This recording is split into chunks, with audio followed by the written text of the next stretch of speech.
یہ جتنی بھی توہمات ہیں، مثلاً آپ دیکھیں ہمارے ہاں یہ کہتے ہیں کہ دائیں آنکھ پھڑ کے تو مصیبت آتی ہے، نعوذ باللہ، ہتھیلی میں خارش ہو تو پیسے ملتے ہیں، رات کو جھاڑو دیں تو رزق چلا جاتا ہے، منڈیر پہ کوا بولے تو مہمان آ جاتا ہے، جوتے پہ جوتا ہے سفر ہوتا ہے، اور 1001 مثالیں آپ ڈھونڈ سکتے ہیں کہ جو توہمات ہمارے ہاں پائے جاتے ہیں، اور اس سے خود بخود نتیجے نکال لیتے. اگر کوئی پوچھے یہ جو تم کہہ رہے ہو کہ ہاتھ پہ ہتھیلی پہ خارش سے ایسا ہوتا ہے، پیسہ ملتا ہے، تو کیا غریبوں کے ہاتھ پہ کبھی خارش نہیں ہوئی ہوگی؟ یہ غریبوں کو کبھی خارش کی بیماری نہیں لگی ہوگی؟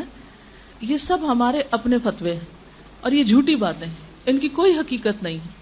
یاد رکھیں مومن کا عقیدہ کیا ہے کہ نفع اور نقصان صرف اللہ کے ہاتھ میں ہے. سورۃ التوبہ آیت نمبر 51 میں اللہ تعالیٰ فرماتے ہیں قُل لَن يُصِيبَنَا إِلَّا مَا كَتَبَ اللَّهُ لَنَا هُوَ مَوْلَانَا وَعَلَى اللَّهِ فَلْيَتَوَكَّلِ الْمُؤْمِنُونَ. آپ کہہ دیجئے ہمیں ہرگز کوئی برائی یا بھلائی نہیں پہنچتی مگر وہ جو اللہ نے ہمارے لیے لکھ دی. اللہ ہی ہمارا مولا ہے اور اہل ایمان کو اسی پہ بھروسہ کرنا چاہیے. پھر اسی طرح نبی صلی اللہ علیہ وسلم ایک مرتبہ حضرت معاذ کا ہاتھ پکڑ کے فرماتے ہیں یا معاذ واللہ انی احبک، اے معاذ اللہ کی قسم میں تم سے محبت کرتا ہوں. دیکھو میں تمہیں چند کلمات سکھاؤں گا، ہر نماز کے بعد ان کو پڑھنا نہ بھولنا. اور وہ رب اعنی علی ذکرک و شکرک و حسن عبادتک، اللہ میری مدد فرما اپنے ذکر پر، اپنے شکر پر اور خوبصورت عبادت پر. اسی طرح آپ صلی اللہ علیہ وسلم نے ایک اور دعا سکھائی، ہر نماز کے بعد یہ پڑھی جاتی، اللہم لا مانع لما اعطیت ولا معطی لما منعت ولا ينفع ذا الجد منک الجد. اے اللہ نہیں کوئی روک سکتا جو آپ عطا کر دیں، یعنی تو جو دے تو کوئی بھی اس میں رکاوٹ نہیں ڈال سکتا، اور کوئی دے نہیں سکتا جو آپ روک دیں. اگر اللہ کا اذن نہ ہو تو ساری دنیا کے لوگ مل کر بھی فائدہ نہیں دے سکتے. جیسا کہ ایک اور حدیث میں آتا ہے کہ آپ صلی اللہ علیہ وسلم نے فرمایا کہ تم یقین رکھو کہ اگر سارے لوگ مل جائیں اور تمہیں کچھ فائدہ دینا چاہے تو جب تک اللہ کا اذن ہو نہیں دے سکتے، اور سارے مل کے کوئی نقصان دینا چاہے تو نہیں دے سکتے جب تک اللہ کا اذن نہ ہو. اور نہیں فائدہ دے سکتی کسی دولت مند کو آپ کے عذاب کے مقابلے میں دولت، یعنی قیامت کے دن انسان کی دولت اس کو عذاب سے نہیں بچا سکے گی.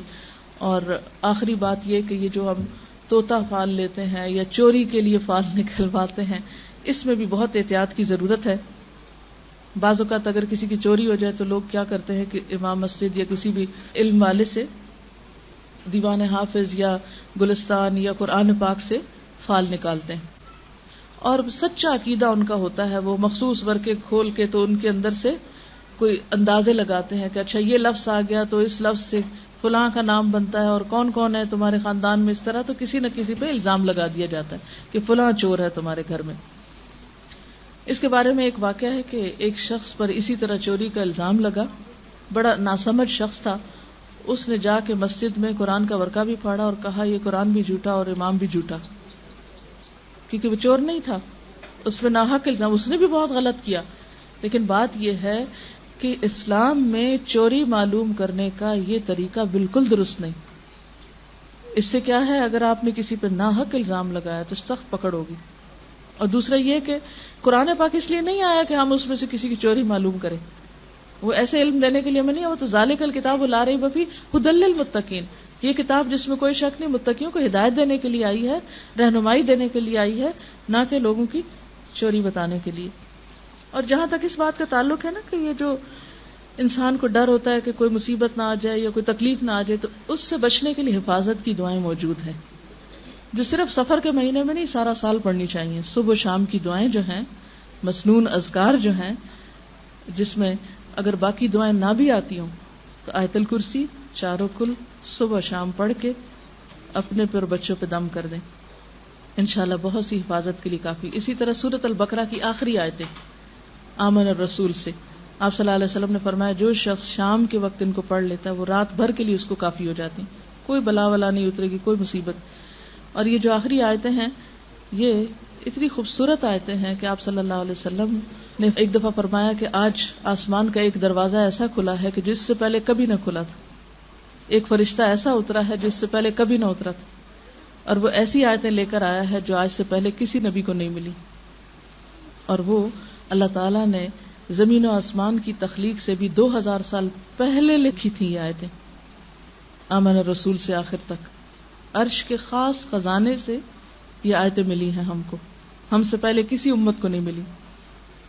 تو اگر آپ مغرب کے وقت نماز میں ہی مثلاً اس کو پڑھ لیں، عادت بنا لیں، یا کسی بھی وقت رات کو سونے سے پہلے پڑھ لیں، آیت الکرسی پڑھ کے چاروں طرف پھونک دیں، تو انشاءاللہ اللہ کی حفاظت پہ آپ رہیں گے. ورنہ کسی اور کے بس میں حفاظت نہیں ہے کسی کی. ولا يؤوده حفظهما وهو العلی العظیم. کیوں؟ اس لیے کہ لا تأخذه سنۃ ولا نوم.